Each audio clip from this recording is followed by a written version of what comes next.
before they come into the tunnel down here. That has to be off, and when they get in the building, it has to be locked in the lockbox, because those things are a distraction. And no problem with the parent, though. But just telling you how we handle our kids here. Because once they hit the building, it's all about football. I want to welcome you here today. My name's Frank Tavani. I'm the head football coach.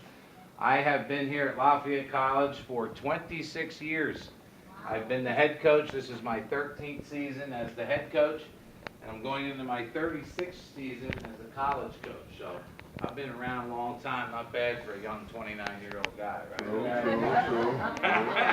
I don't look too bad for worse to wear, you know. People ask me what I do as the head coach, and I said, well, it's pretty easy. I manage 95 18 to 22-year-olds, plus a staff of 12 that sometimes act like they're 18 to 22 years old. So, all that being said, I have to use my 59 years on this earth every day to work with that. But it's a tremendous opportunity to work with young men that have two goals: to get the best education they can possibly get at one of the best schools in the country, and to follow their passion playing football, this great sport of ours. And there's a lot of sports. How many of you play multiple sports, other sports besides football? That's very good. Very good. I know today sometimes people try to discourage that. No, you should focus on just one thing. You're young. You're kids. You should take every opportunity that you can handle. You don't want to take too much. You can't play 3 sports at the same time, but there are different seasons, and each of those things help train the mind and the body and help the other sport. I played basketball. Basketball was my favorite sport. I was this tall in 8th grade, taller than everybody else. Then everybody else was taller than me later.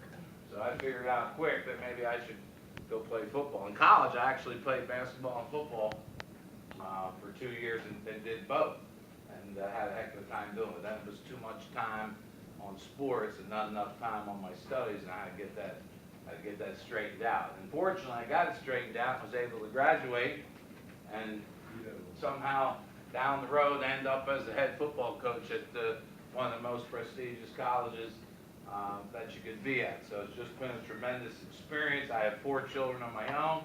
The youngest will graduate from here this coming May, and I'll have 4 graduating, 3 of which graduated here, and 1 went on a full scholarship for football to Wofford, which is in Spartanburg, South Carolina, and started 4 years there. So it's been great. But the bottom line is, one of the number one most important message I give young people when I have the opportunity to talk to you is just, and I know you hear it all the time about how important school is. You got to work hard at school, and I know, and all these distractions. Everybody wants to be on this and on the computer. Heck, today hardly anybody talks to anybody anymore.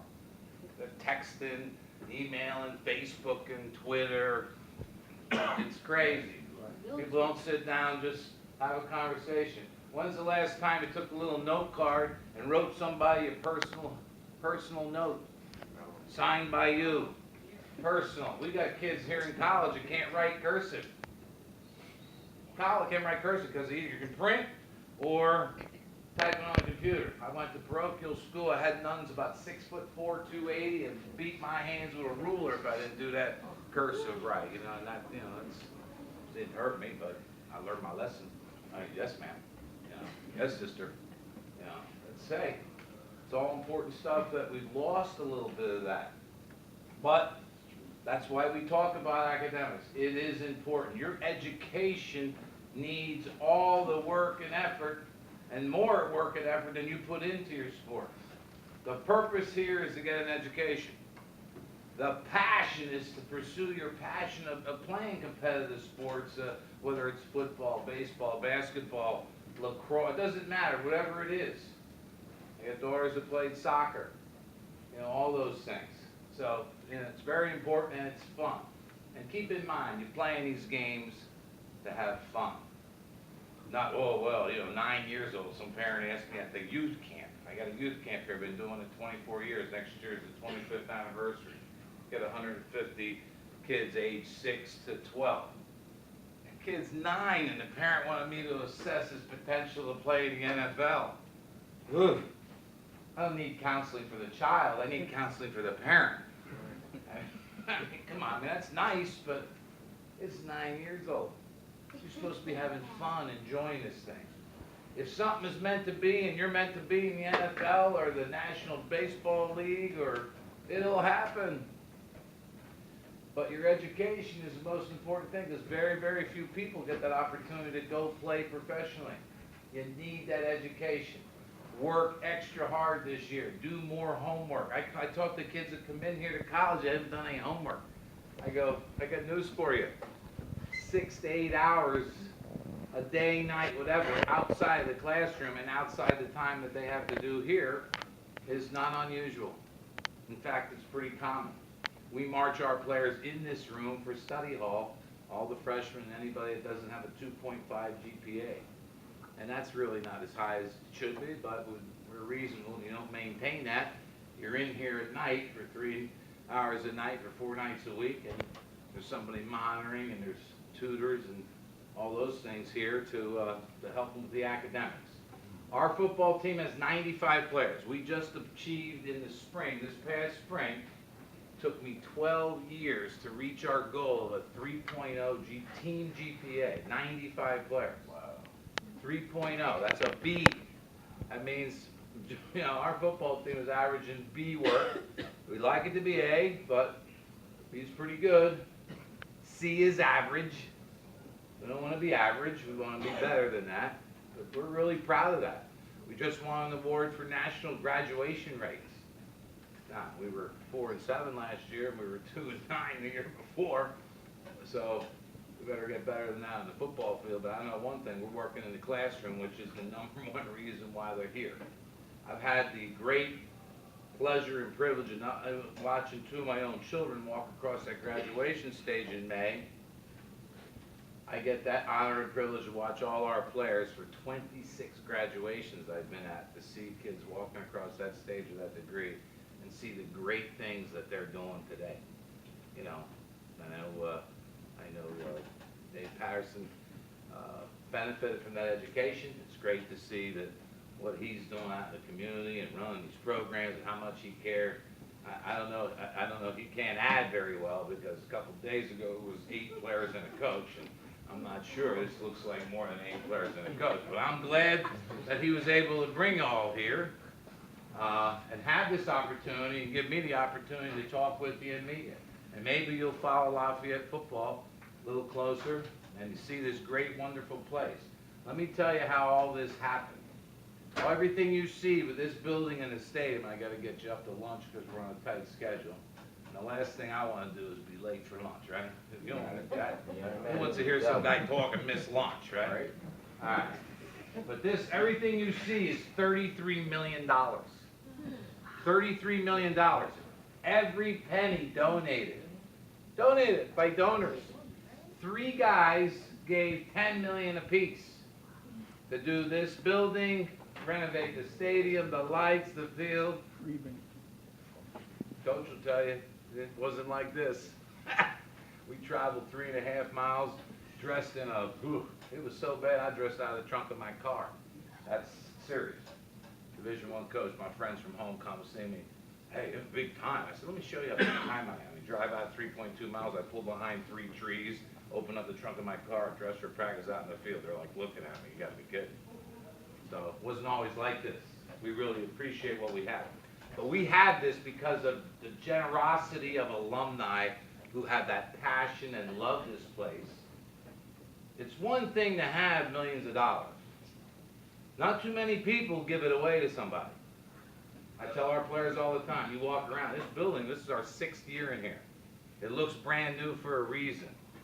Because the guy that has the office down in the corner, somebody will walk by, I'm kind of a tyrant when it comes to appreciate what we have. I know where we came from, and we treat this place like a palace. And you look at that locker room.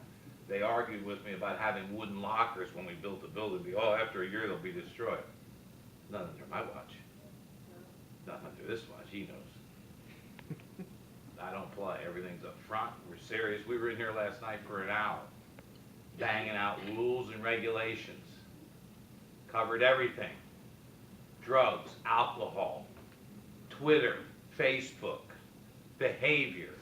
What's demanded? 2 pages. They had to sign a statement of commitment.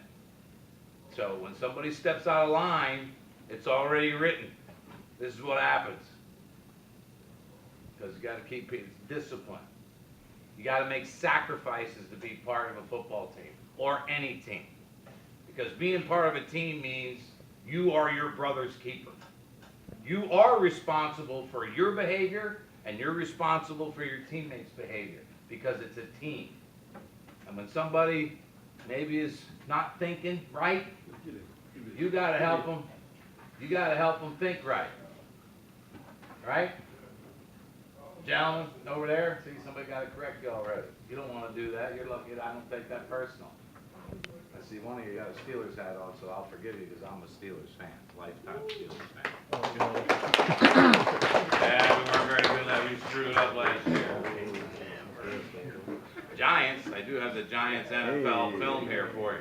Look, we're going to get you up to lunch. It's going to be a walk and you get wet, whatever, but Coach tells me that skin is waterproof. I like that. Here's the story. Listen up. You're going to have to be orderly and in there. One of our coaches will walk you up through the stadium, up those stadium steps and in.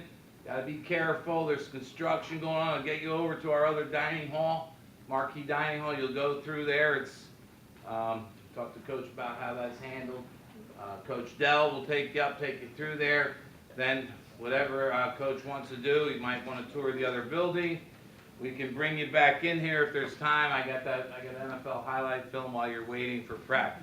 If it's foul weather with thunder and lightning, we have software that costs about $1,500. I have more accurate information than the National Weather Service because of the dangers of lightning. So we're not going to let you be outside if there's any lightning within 8 miles of this place, right? We just had a death up the road here at the Pocono Raceway, and they didn't get people out soon enough, and lightning hit the ground and killed a man in his 40s. So we don't fool with lightning. So we have that covered. We will not even go practice.